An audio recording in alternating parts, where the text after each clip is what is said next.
8'de Sağlık tüm hızıyla devam ediyor. Şu anki konuğumuz ortodonti uzmanı Profesör Doktor Tancan Uysal. Hocam hoş geldiniz. Hoş bulduk. Çok teşekkür ederim. Hoş geldiniz hoş hocam. Bulduk, hoş Bizlere bulduk İzmir'den güneş getirdiniz. Güzellikler Sağ olun getirdim, vallahi. güneş getirdim, sıcak hava getirdim.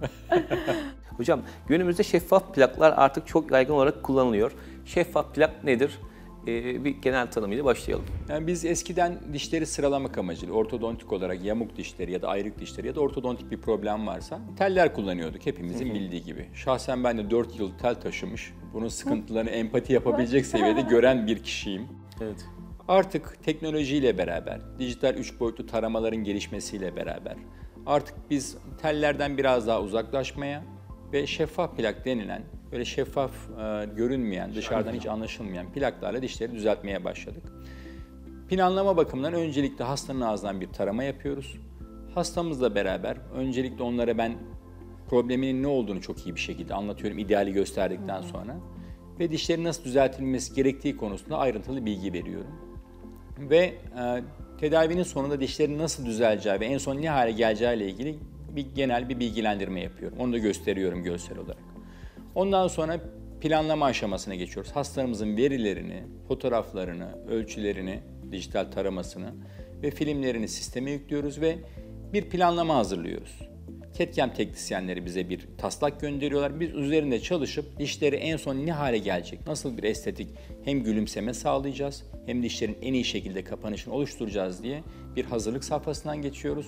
Ondan sonra biz hastamıza bunu paylaşıyoruz. Diyoruz ki ağzınızdaki problem kaç tane plaksa şu kadar plakla düzelecek, en sonunda bu hale gelecek, bize ekstra bir isteğiniz var mı?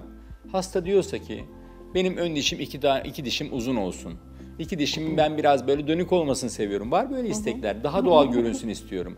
Bu istekleri de hastalarımızla oturuyoruz. Birebir 3 boyutlu olarak planlama ekranında düzeltiyoruz. Ve ondan sonra onayladıktan sonra çift taraflı plakları üretim aşamasına geliyor. Plaklar hazırlanıyor. Bir seri plak. Hastamızın dişlerini bilgisayar üzerinde küçük küçük hareket ettiriyorlar. Ve bir plak basıyorlar. Küçük hareket ettiriyor, bir plak basıyor. Yani bir tane plak çözmüyor her şeyi. Bir seri plak geliyor.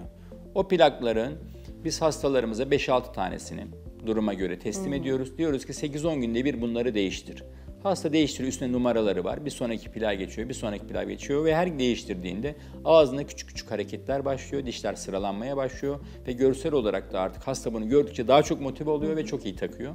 Bunların 20-22 saat takılması gerekiyor.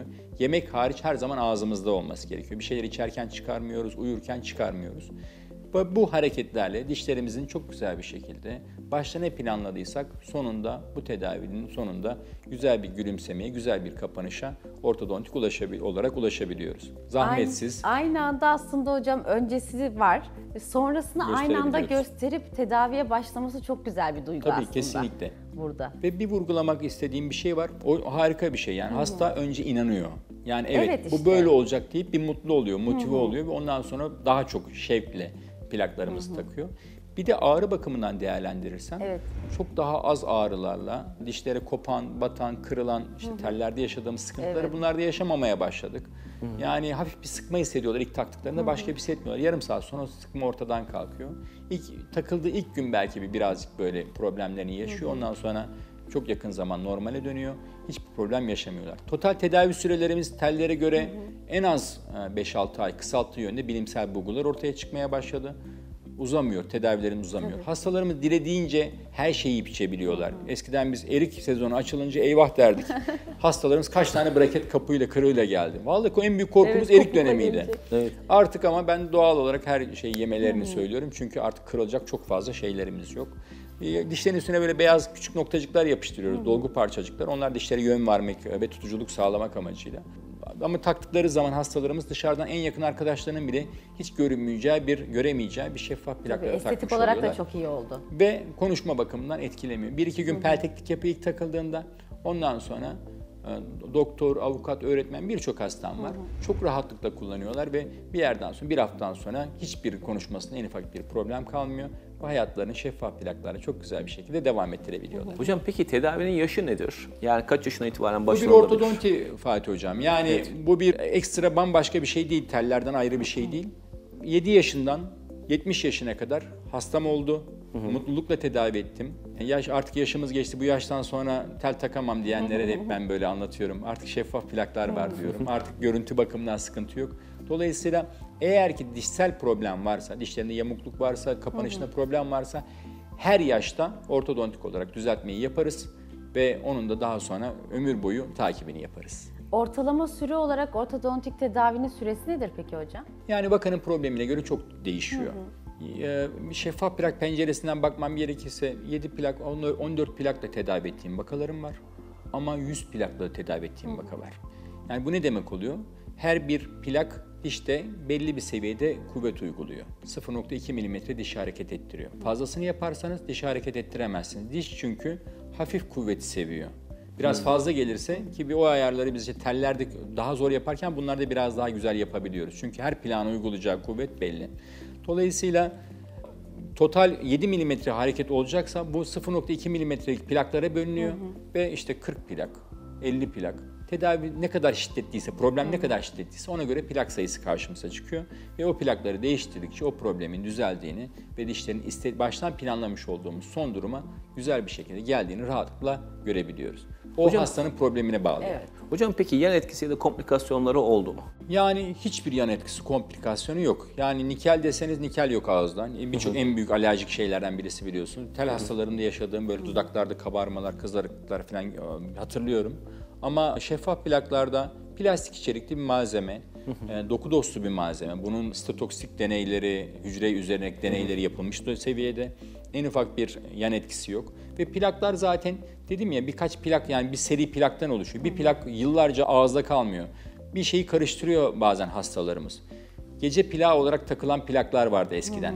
Ya da hala da kullanıyoruz. Diş sıkmak amacıyla gece plağı verilirdi. O plak 6 ay, 1 sene, 1,5 sene, 2 sene kullanırlardı. Sararırdı, bozulurdu, şekilden şekile girerdi. Bu o değil. Bazı hastalar onlar çok sararıyor diyor. Evet. Zaten 8 ile 10 günde bir, 7-10 gün bir arasında değiştireceğimiz için o plağı çöpe atıyoruz.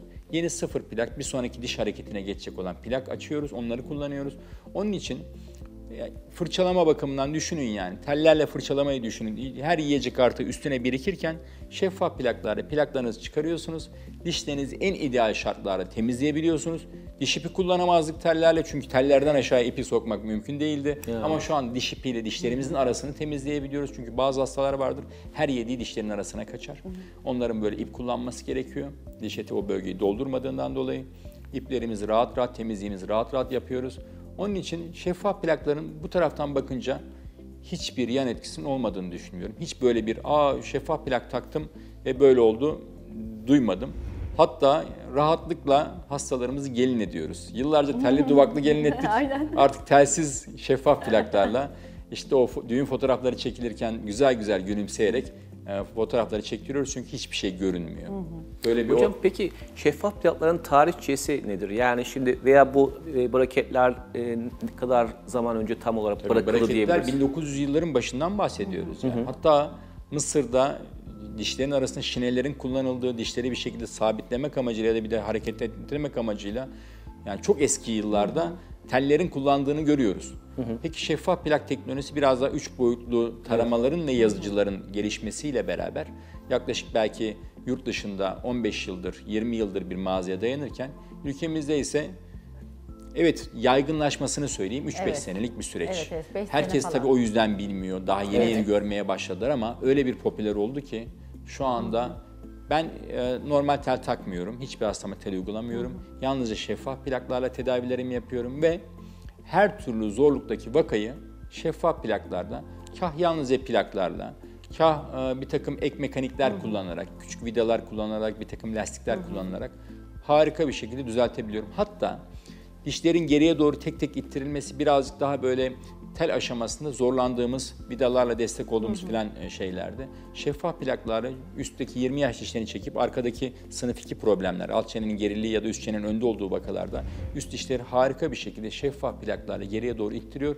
Kapanışları çok güzel bir şekilde sağlayabiliyoruz. Onun için zor vakaları daha rahat ben şahsen şeffaf plaklarla tedavi edebildiğimi düşünüyorum. Hocam peki bu konuda dünyadaki yerimiz nedir şu anda? Çok hızlı gelişiyoruz. Onu soruyorum. Çok iyi bir yerdeyiz. Vaka sayısı bakımından çok fazla vakalar yapıyoruz. İlgi çok arttı. Türkiye'de 1000'in üzerinde işte direkt uygulayıcısı olarak ortodontist var. Şeffaf plak uygulayan. Ama bu işte tecrübe çok önemli. Ne kadar çok vaka yaparsanız, ilk yaptığım vakalarla şimdiki yaptığım vakalarda korkunç planlamada tecrübe kazandığımı görüyorum. Daha süreleri kısaltmaya başladım. Tedavileri daha bir şekilde estetik olarak nelerin gerçekleşip nelerin gerçekleşmeyeceğini bildiğim için birebir pratikten daha başka bir bakış açısıyla yapmaya başladım ama Türkiye talep çok fazla. Uygulayıcısı artmaya başladı. Güzel, yani dünyada şu anda hazırladığım vakalar, biz geçen gün uluslararası bir round table, bir yuvarlak masa toplantısına katıldım. Ülkemiz olarak da ben bu toplantıda bir vakayı sundum ve gerçekten çok ideal vakaydı. Yani şiir gibi denilen bir bitişim vardı. Dolayısıyla karşı taraftan da uluslararası alandan çok güzel geri bildirimler alıyoruz. Onun için ben vakalarımı her gün sosyal medyada çeşit vakalar paylaşıyorum. Her türlü zorluktaki vakaları paylaşıyorum. O yüzden rahatız, şeffaf plaklarla. Eskiden basit problemler çözülüyormuş doktor bey, bunları yapamıyorlarmış diyorlardı. Artık diyorum ki yok öyle bir şey. Zor vakayı daha çok seviyorum. Çünkü çok güzel kendisini gösteriyor ve dişler düzeldiği zaman en büyük hazzı o veriyor. Hocam şimdi bu aslında ciddi bir fizik, matematik gerektiren ve bunu dijital ve bilgisayar ortamında yani organize edilen bir teknolojiden bahsediyor aslında. Müthiş bir şey bu. Hakikaten son 3-5 yıldan beri de Türkiye'de çok yaygınlaştığına göre. Peki hocam şunu soracağım. Bu tip bir plak hazırlama konusunda bir laboratuvarla mı çalışıyorsunuz yoksa kendi laboratuvarınızda mı ürettirebiliyorsunuz bunları? Şimdi bu hem laboratuvarlarımızda üretilen plak tipleri var hem de uluslararası çok Ar-Ge'ye de önem veren, değer veren firmalar var. Ben biraz daha uluslararası firmaları tercih ediyorum çünkü onların kullandığı plan patentli olduğunu ve onların çok daha akıllı materyallerden oluştuğunu bildiğim için biraz daha tercihim o yönde. Kendini kanıtlamış, ispatlamış ve çok iyi sonuçlarını gördüğüm şeyi tercih ediyorum. Onun için iki yoldan gidilebilir ama benim tercihim uluslararası alanda çalıştığım firmalar oluyor. Hocam çok teşekkür ederim. Hakikaten çok derinlemesine şeffaf plaklarla ilgili bilgilendirmiş oldunuz. Verdiğiniz güzel bilgiler için çok teşekkür ederim. Teşekkür ederiz. Çok teşekkür ederim. Sağ olun. Evet efendim, ortodonti uzmanı Profesör Doktor Tancan Uysal bizlerleydi. Programımız kaldığımız yerden aynı hızla devam ediyor.